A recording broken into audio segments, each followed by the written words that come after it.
Hello, everyone. Welcome back to the Daily Astro Show. My name is Meg Moonbeam, and we're here on the Meg Moonbeam and Beyond Mystic YouTube, Rumble, and X channels.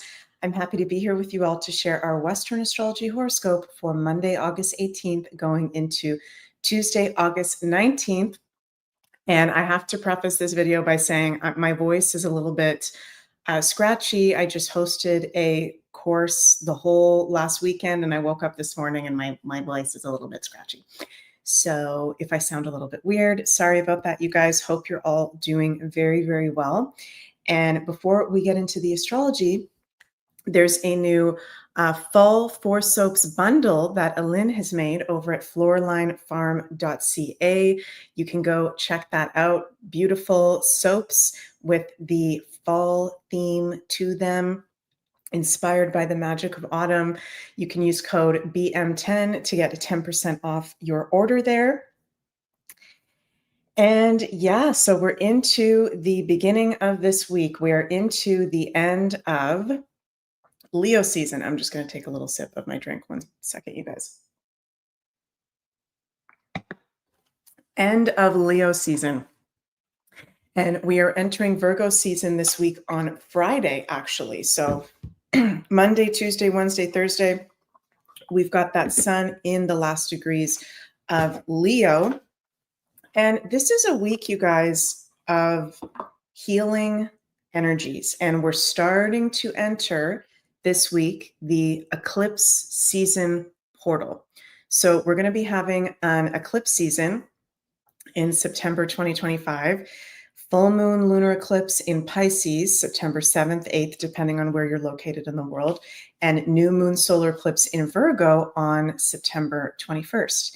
And the 2 to 3 weeks before and after an eclipse, we're actually within the eclipse energy in the eclipse season. So as we're coming into the end of August here, summer's almost gone, as the Doors say, we're entering an eclipse season. And eclipses, you guys, are the biggest events we can have happen in astrology. Very fated life events happen when we have eclipses. And actually, I'll do a little shout out right now that I'm going to be hosting this September 2025 eclipse season workshop over on the Beyond Mystic Academy.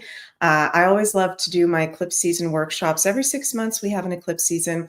And not just about the eclipses for the collective in each of the 12th signs, but the thing about eclipses is they actually have an influence on our personal astrology charts for the whole next 6 months to 1 year period. So this is one of the most important things to be paying attention to. We have lots of fun in these eclipse season workshops. I go through all 12 signs, what the eclipse seasons are bringing for us currently, and also for the whole next year ahead. You can be a complete beginner to astrology to join in. So very excited for that. And that's going to be live on, what day is it? Sunday, August 24th at 1 p.m. Eastern. There will also be unlimited replay access for those who cannot attend live. So you can check that out in the link below.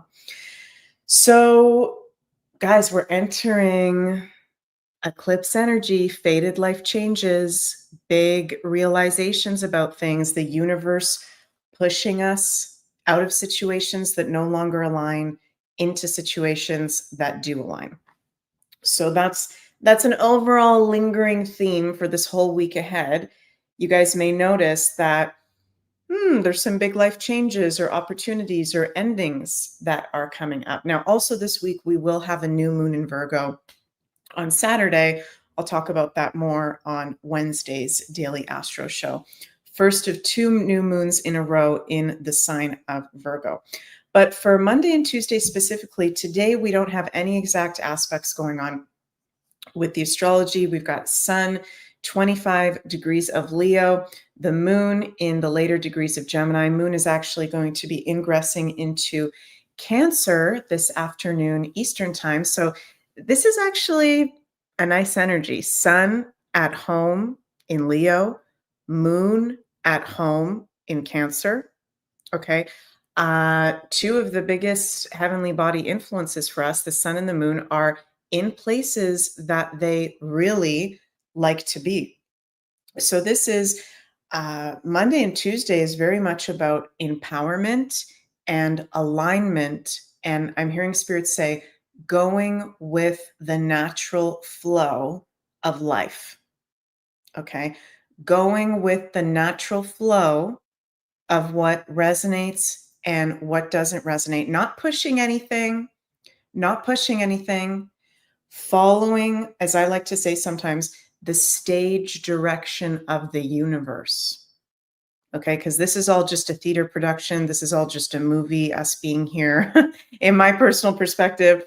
So following what works, letting go of what doesn't work, paying attention to the signs, paying attention to the synchronicities, your dreams, the themes that are coming up, paying attention to all of it.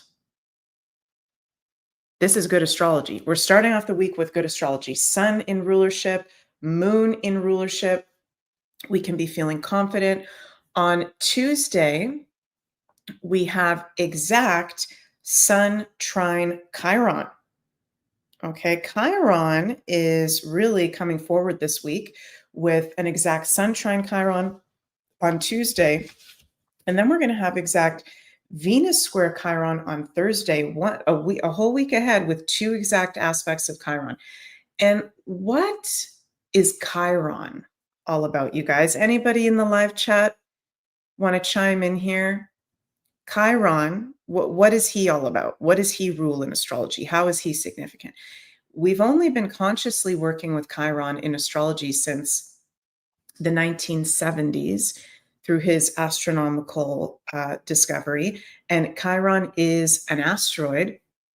Yes, Leslie, that's right. Chiron is the wounded healer. Yes, it's an asteroid. Yep, wounded healer. What does that mean? Wounded healer, right? From my personal experience, where I've worked with a lot of different therapists, shamans, astrologers, teachers, all kinds of freaking different people. They call themselves healers. The real deal healers are wounded. That's what Chiron teaches us. To be able to be a real deal healer, a real deal space holder, you're wounded, right? You've been through things that have been traumatic, hurtful, that has brought you to a place of soul growth where then you can help others. Yes, Bjorni, Chiron represents the hurts you get over from your youth, then you turn around and help others. Yeah, it does have a lot to do with our inner child. I agree with you, Bjorni. I find the Chiron placement in our birth chart, it has to do a lot with the wounds of our inner child, which if people are not conscious of it, that can go into the adult life. Okay. So our wounds, Chiron, and our triggers and our sensitivities, which are actually part of Chiron, is our wounds and our trauma and whatever sign Chiron is in and whatever house Chiron is in our personal chart. Yes, it's wounds. Yes, it's trauma. But here's the trippy part. It's also superpower that we have. Flip. Darkness to light. Yes, 6 fairy lights. It is very profound. So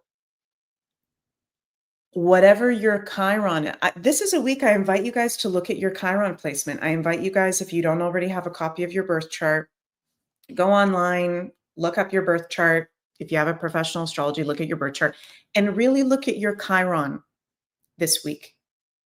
And be honest with yourself about where are you at in that Chiron journey. Have you faced that Chiron in whatever sign it's in whatever house it's in? Have you consciously worked with that? For the whole collective right now, Chiron is in Aries, and the Chiron's been in Aries since 2018, 2019. Can't remember the exact year, but it's been a long ass time we've been going through that Chiron in Aries, where the collective wound we're working through right now is Aries. Our self-sovereignty, our personal power, empowerment, independence. Aries are very naturally confident and natural leaders, But the shadow side of Aries is giving your power away. Where have we given our power away? Where is something no longer in alignment with self? Right? So this is a week with the sun at home in Leo in trine to Chiron in Aries. We are being very supportive with the moon at home in Cancer, Monday and Tuesday. We're being very supportive with a lot of beautiful aspects right now in really stepping into this week our masterfulness, stepping into that wounded healer. How can we be even more empowered? How can we be even more honoring ourselves? And you may think, oh, well, I already am honoring myself. Okay, great. How can you do it even more? How can you be of service to others to help inspire others to get there too? So, start of the week, this is empowering. This is healing. There can also be healing breakthroughs, Sun trine Chiron. And it's at 26 degrees, which is a Taurus degree, which has to do with our values, our income, our physical resources, love relationships, pleasures and enjoyments of life. There can be very healing conversations, situations, realizations. So this is a big start of the week. Big start of the week. We only have once a year. Once a year? Yeah, we only have once a year when the sun is at home in Leo and the moon is at home in Cancer. That's today and tomorrow. That's very positive. And we happen to have this year with the sun trine Chiron, exact on Tuesday. So amazing 2 days for healing work, healing conversations, really looking deeply into yourself, doing the work, which never ends. It never ends. Bjorni says, in my classes, particularly at the high schools and colleges, I teach the kids to love themselves. Yeah, sun in Leo, self-love. Love, the heart. Leo, where the sun is, Aries, where Chiron is. These are the two signs in astrology that have to do with self. Not what other people want you to do, not what works for somebody else. What works for you, Leo and Aries? Hermano says this week will be epic. Definitely. This is a very, very empowering week. So let's pull some cards on our Sun trine Chiron start of the week. Beautiful placements, beautiful aspects. We are entering the eclipse season. Woo! Which is going to be eclipses on the health axis. Are you guys taking care of your health? What's our, oh my goodness, Ace of Swords, Seven of Swords, Three of Pentacles. And I'm also going to pull a fairy card because I've been really feeling my fairy deck the past few days. Love this deck. I actually gave this away to a good friend of mine. And then recently I was at a spiritual store and I saw it and I was like, I need to get that deck again. Wild Wisdom of the Fairy Oracle from Lucy Cavendish. What is our fairy guide for Monday and Tuesday? What is our fairy message for Monday and Tuesday? Ooh, oh, I've gotten her before a long time ago. The Gatekeeper. She looks like a badass fairy holding the line. Fairy time, time shifts, dimensional slips. Okay, we'll read what she has to say in a moment. Ace of Swords. You already know the answers. The answers are within you. Speak your mind to solve your problems. logic, power, heart of the matter, insight, clarity. I'm sorry I keep repeating this. This is a time of breakthroughs. I know I've been repeating this over and over again. Breakthroughs of things that to other people might seem obvious, but for whatever reason, because of our own wounds and issues that we work through things at certain times and certain things become clear when we're ready for it. This is start of the week breakthroughs. Good ideas, good conversations, getting to the heart of the matter, trusting your inner knowing, paying attention to your thoughts, and using your words wisely. Ooh. Seven of Swords. Okay, he's a little bit interesting. Guard against deceit and concealment. Strategy.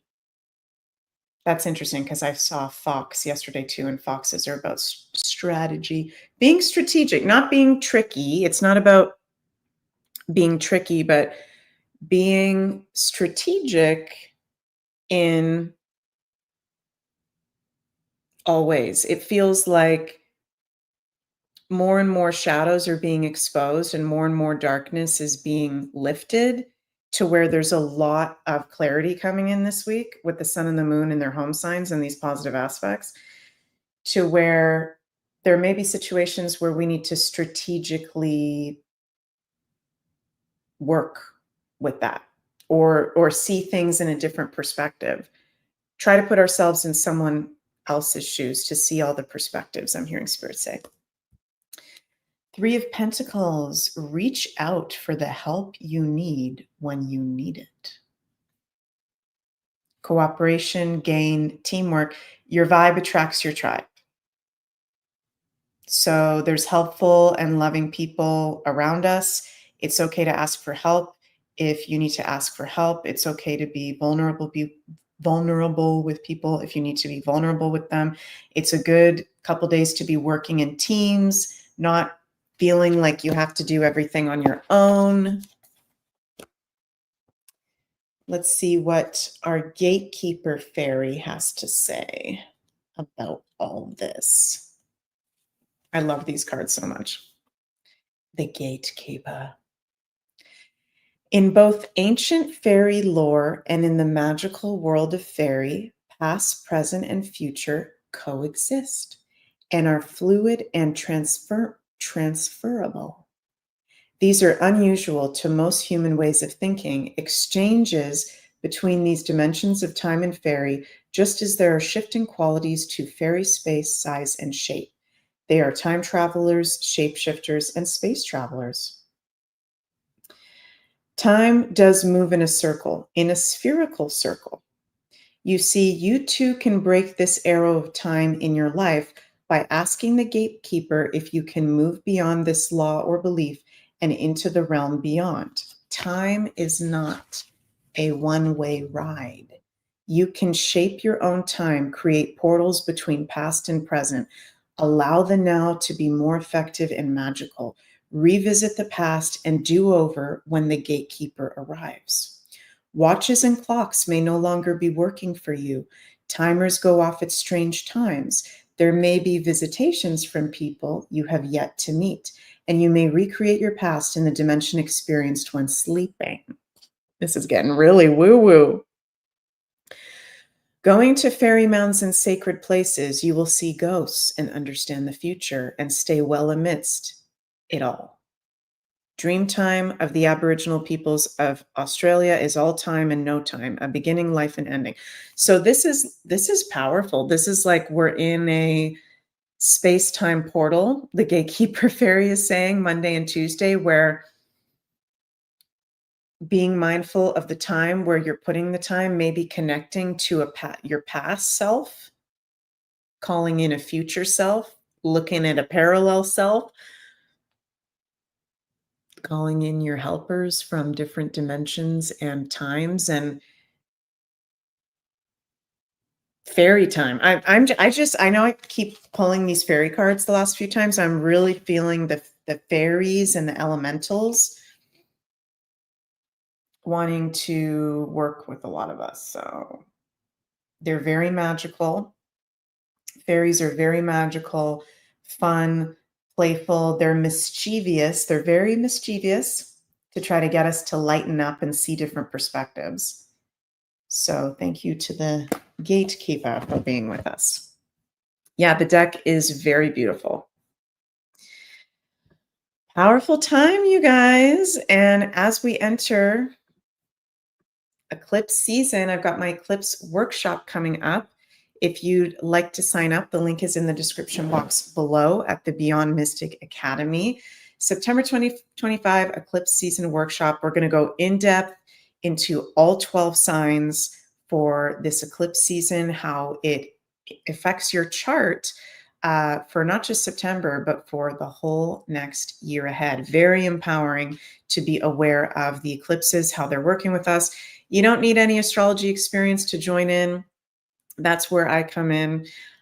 So going to be lots of fun and really excited to be hosting that this upcoming Sunday. And if you can't join in live, there's also the replay access. And for the rest of the day on Beyond Mystic, we've also got the Beyond the News on the Insider Access Pass with JC and Janine. That'll be at 8 p.m. Eastern. And if you'd like to have a personal astrology reading with me, you can book in at the link below. I think there's one left for 2025 in December at the moment. So before going into 2026, and appreciate all your support. Love you all so, so much. Have a magical Monday, Tuesday, and I'll see you all Wednesday for the next Daily Astro Show. Bye, everyone.